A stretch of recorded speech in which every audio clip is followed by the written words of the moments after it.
草木林立，古雅專長，詩影交疊，莊嚴威武。我就喺咁樣一個地方出世㗎，一個舞獅世家。舞獅係我哋當地嘅一項民間藝術。呢位係我嘅爺爺，佢係我哋當地最出名嘅舞獅師傅啊！我呢，從細就係俾爺爺要求學獅㗎，但係呢，我一直唔明啊，我點解一定要學呢個嘢啊？好長時間我都喺度同佢鬥智鬥勇，諗辦法逃避無味枯燥嘅訓練。我最中意做嘅嘢就係喺訓練嘅時候靜雞雞返屋企瞓覺。不過通常咁樣做，下場都會好慘㗎。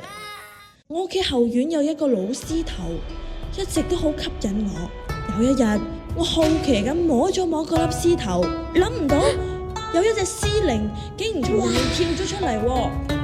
據佢所講，佢從我哋家族誕生之際就一直守護喺呢度。隨後佢就帶我見證咗一番一切嘅起源。話說從前有一隻叫瘟嘅怪獸，佢所到之處疫病橫生，屍橫遍野。危難之際，一隻巨獅突然間出現，佢聯合我嘅祖先，運用佢哋嘅靈力，幫助大家趕走咗瘟。從此以後，我嘅祖先就開始同獅靈一齊守護呢一方天地。為咗留住獅靈之力，舞獅就誕生啦。民眾就唔使日日提心吊膽，世間充滿祥和同美好。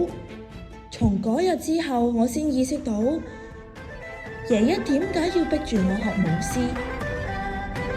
可能從一開始學習舞獅保衛群眾就係我要承擔嘅使命。